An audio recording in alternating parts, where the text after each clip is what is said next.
Guys ഇപ്പോൾ നമ്മൾ ലോക ചാപ്റ്റർ 1 കണ്ടിട്ടുണ്ട് ആൻഡ് ഒരു ചെറിയ മൂവി റിവ്യൂ ആണ്.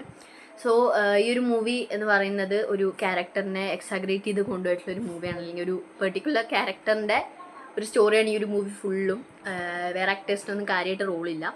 പിന്നെ ഈ ഒരു മൂവിയിൽ ഞാൻ പറഞ്ഞ പോലെ തന്നെ ബേസിക് റോൾ അല്ലെങ്കിൽ ഒരു മെയിൻ റോൾ എന്ന് പറയുന്നത് നമ്മുടെ കല്യാണി പ്രിയദർശൻ മാമിനാണ്. ബാക്കി എല്ലാവരും ഒരു സൈഡ് റോൾ പോലെയാണ്, ഇടയ്ക്കിടയ്ക്ക് വരും പോവും, അങ്ങനെ ഒരു റോളാണ്. ഇതിൽ മെയിനായിട്ട് ഈ ഒരു മാം തന്നെയാണ് പെർഫോം ചെയ്തിരിക്കുന്നത്. ആക്ടിങ് ഒക്കെ അടിപൊളിയാണ് കേട്ടോ. ശരിക്കും ഹൊറർ മൂവി അല്ലെങ്കിൽ ഒരു ഹൊറർ കഥ അറിയണം എന്നുള്ളവർക്കൊക്കെ ഈ മൂവി ഇഷ്ടപ്പെടും. ബട്ട് ഹൊറർ ആണോ എന്ന് ചോദിച്ചാൽ ഹൊറർ അല്ല, ബട്ട് ഹൊറർ ആണോ എന്ന് ചോദിച്ചാൽ ആണ്, അങ്ങനത്തെ ഒരു മൂവിയാണ്. പിന്നെ എല്ലാവർക്കും ഇഷ്ടപ്പെടണമെന്നില്ല, കാരണം കുറേ ഫൈറ്റ് ഉണ്ട്. ഫൈറ്റ് ഇഷ്ടമില്ലാത്തവർക്ക് ഈ മൂവി ഇഷ്ടപ്പെടില്ല. എനിക്ക് ബേസിക്കലി കുറച്ച് ഇഷ്ടപ്പെട്ടു. ഞാൻ 10-ൽ 7-8 റേറ്റിംഗ് കൊടുക്കും.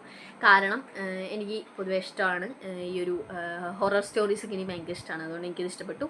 അപ്പോൾ നിങ്ങൾ കണ്ട് നിങ്ങളുടെ അഭിപ്രായങ്ങൾ താഴെ കമൻറ്റ് ചെയ്യുക ഗൈസ്. അപ്പോൾ ഇനി അടുത്ത മൂവിയൊക്കെ കണ്ടിട്ട് റിവ്യൂ ഇടാം. Okay guys, bye bye.